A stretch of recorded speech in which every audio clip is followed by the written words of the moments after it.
Hey there everyone, it's Mallory from Hackley Public Library. I'm hoping you guys are all having a really wonderful new year so far. I know that we at the library are really excited to jumpstart 2021 with lots of great programs, new books, new DVDs, all the fun stuff. But tonight we're going to be showing you how you can make a snowy mason jar. And this do-it-yourself craft is really simple, it's fun, and it's unique. And you can see here is a finished example of a snowy mason jar. For those that had picked up or had registered and picked up a free craft kit, you would have received a mason jar. You would have also received a bag of snow. It's actually a mixture of Epsom salt and glitter. Now, doing this in the future, you can use Epsom salt and glitter again, or you can use a fake snow mixture that you can sometimes buy at craft stores. Either one will work. If you had registered for the kit, you would have also received a paintbrush, a little container of Mod Podge glue, a cute little piece of greenery here, and then also some string. And so with all of these components, you can then make a really cute snowy mason jar. But if you didn't get a kit, many of these things or things similar can be found at craft stores, online, and it's relatively inexpensive, something fun that you can do by yourself or with a group of friends. So the first thing that we're going to do is we're going to take our jar, we're going to take the lid off of it, and so that we just have our jar here. And something that you're probably going to want to use is a plate that you have and also some paper towel. And I'm just going to stick my paper towel over my plate. That way it'll help prevent my table, my surface from getting sticky from the glue, and it'll also help to collect any of the snow that falls off from the jar.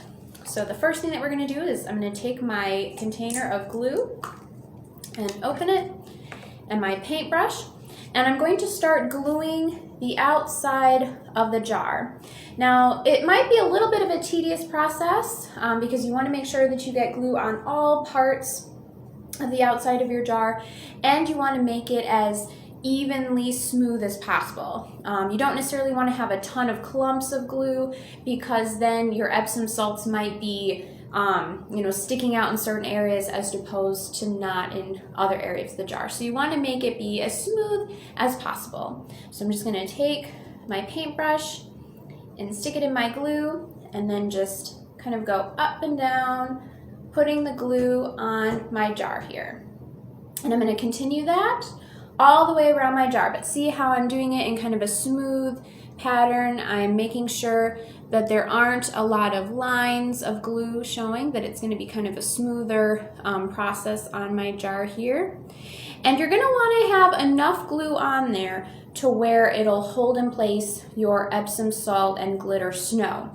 You don't want to have too much on because then it'll take a little bit longer to dry and it might be clumpy, but you don't want to have too little because you want to make sure that your Epsom salts and your glitter snow will actually stay on it. So it's kind of a nice even balance, and you'll know as you go if you need to add a little bit more or wipe a little bit off.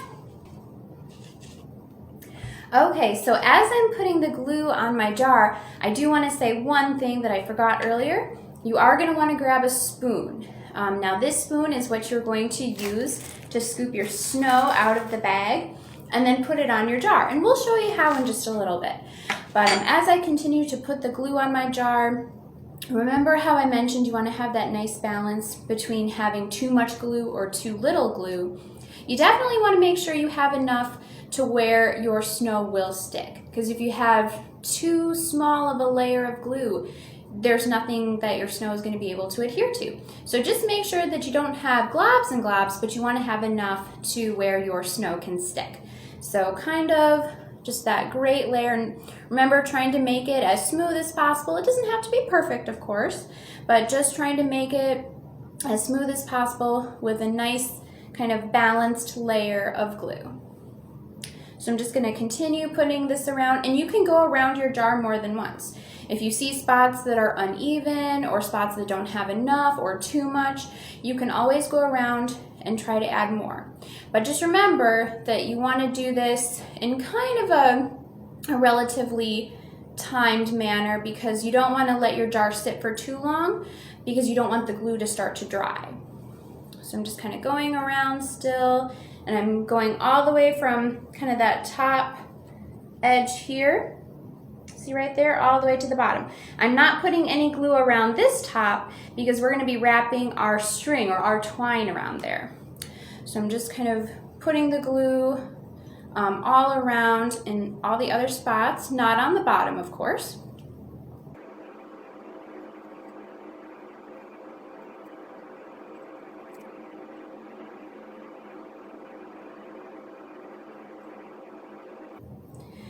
Okay, so now that I have a nice layer of glue around my jar, I'm going to start adding my snow to it. Now keep in mind, it's a bit tricky, but you can definitely add more glue. As you're adding snow, if you see a spot that needs it, that's totally fine. And you can always kind of wipe off some of the glue or the snow in certain spots if you want to try to redo it. That is fine as well. I'm just going to move my glue over. I'm going to take my bag of snow, which again, remember, is a combination of Epsom salts and glitter. The glitter kind of helps to give it that sparkly look, and the Epsom salt itself gives it that really nice snow look. So I'm just going to take my bag, I'm going to scoop some of my snow out onto my jar. I'm going to kind of hold my jar sideways like this underneath, or my jar is going to be over top of my plate and napkin. That way I can use it to collect the snow that doesn't go on my jar, and we can reuse it. So I'm just going to kind of pour my snow over my jar, see, just like that. It's kind of hard to see because everything's white, but you can see that there's snow right there, and it's okay for the excess to fall because we're collecting it on our napkin, but you can kind of see the sparkly snow there. And I'm just going to keep doing that all around my jar. So I'm going to take more of my snow mixture out of the bag and just keep going all around my jar.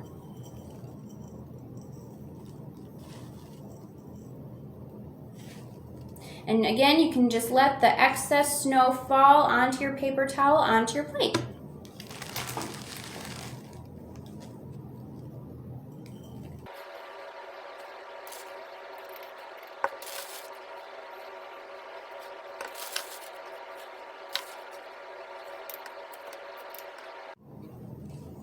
Okay, so as I'm continuing to put the snow around my jar, I am going to add a little bit of glue in some of the spots that doesn't have the snow yet, just in case it's starting to dry out. I'm just going to add just a little bit more glue and kind of spread it out. And remember, you can add some more glue in the spots that you think are lacking some snow or lacking some glue. You can definitely do that as you go. I'm just going to scoop up some of my snow and continue to put it on my jar.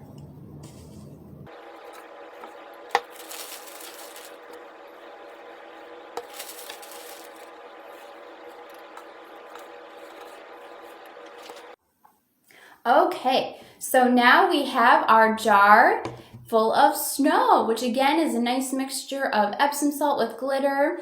And it's definitely a winter wonderland that you can see kind of around our jar. And what's really cool is if you have one of those battery operated little candles, if you stick it inside of the jar at night, the glow from the candle will illuminate so nicely through the jar. You'll be able to see all the pretty colors kind of sparkling from the glitter. It's just a really beautiful look. But the next thing that we're going to do with this jar, it's not quite done, but something that you do actually want to remember to do is give it some time to dry first. Now, of course, some of the Epsom salts, they might fall off even after it's dried, and that's okay because certain Epsom salts might not have adhered directly to the jar, but you want to try to give it as much time to dry as possible. That way when you pick it up, nothing's going to fall off of it. See how we have none kind of falling around? You do want to try to remember to carry it from the top, because if you do grab the side, it might jiggle some of the Epsom salts, which might make them want to fall off. But the glue does a really great job of trying to keep everything very secure on your jar. But just be mindful that some of the Epsom salts might fall. But the next thing that we're going to do is we're going to take our string here. And what I'm going to do is I'm going to try to find the middle part of my string. So I'm going to take the two ends and put them together, and then kind of find out where the middle of the full length string is, and it's right here. So then I'm going to take my greenery, and I'm going to just kind of tie a knot around my greenery. I'm going to set my jar to the side for just a moment so you can see the string here, and then I have my greenery right in the middle. I'm just going to tie a knot around it so that it's secured.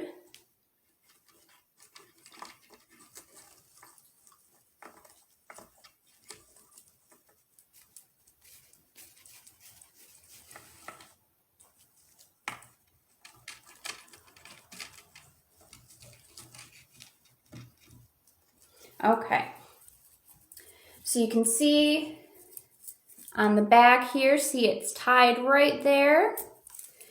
And then you can see in the front it's secure, so it kind of dangles from the string. It's tied with the string.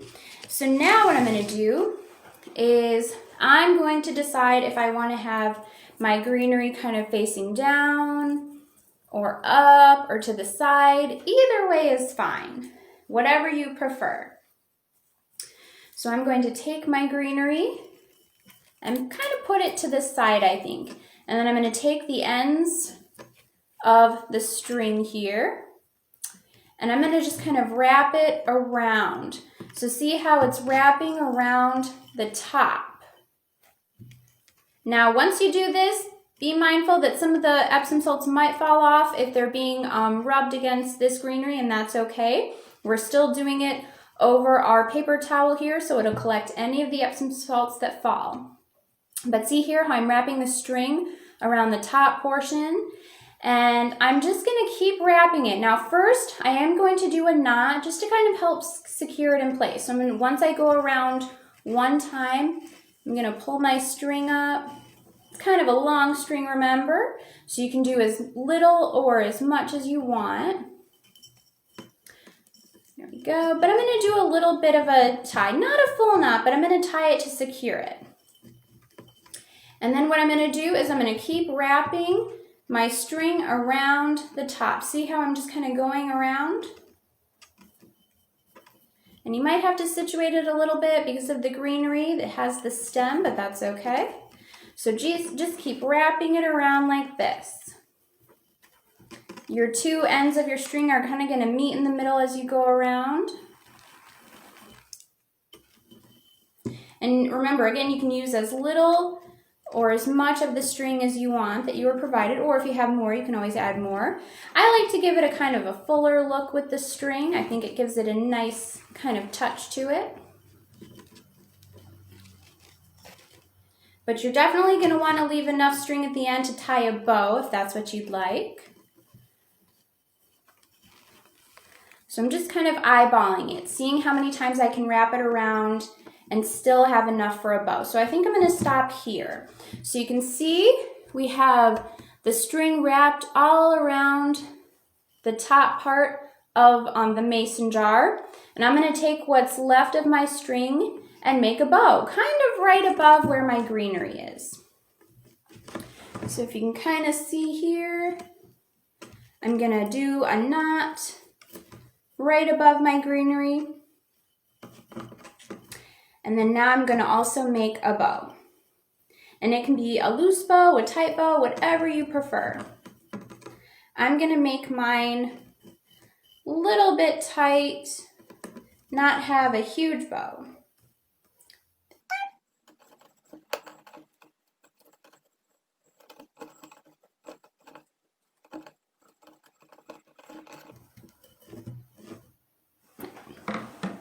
Okay, so then I do have some string that's excess that I'm going to cut off So I'm going to turn it around here so you can see the front.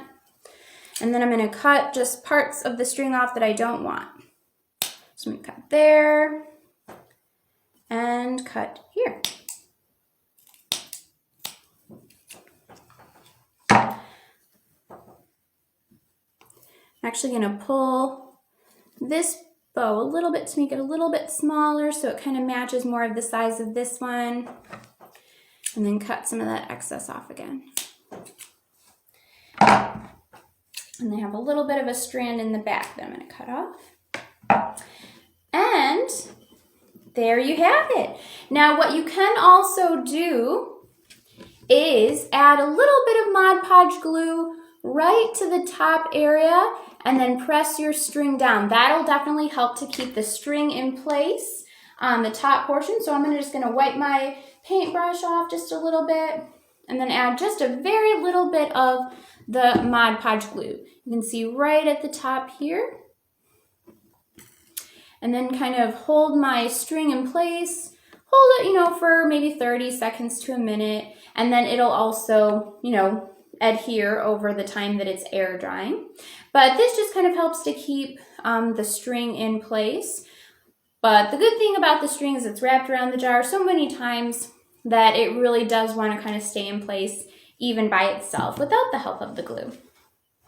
But there you have your really cute snowy mason jar.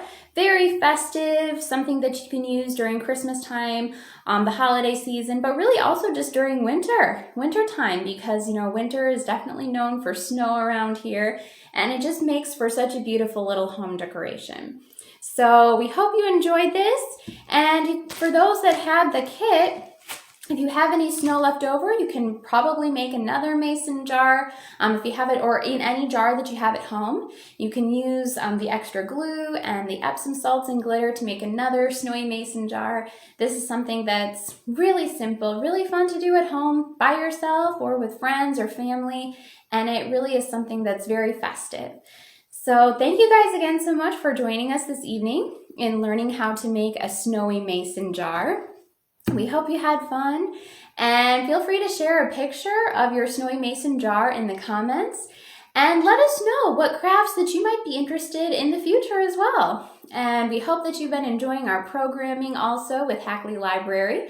We do have a virtual program coming up tomorrow evening called Eating for Energy. It's going to be a virtual wellness workshop, and you can find out more details on our Facebook page or our website, hackleylibrary.org. And then we also have a really great music performance coming up at the end of January. We have Ruth and Max Bloomquist, and they'll be performing virtually as well. So again, feel free to visit our Facebook or our website, hackleylibrary.org, for more details on all of these great programs that we have coming up. And thank you guys so much for joining us, and we hope you have a good night.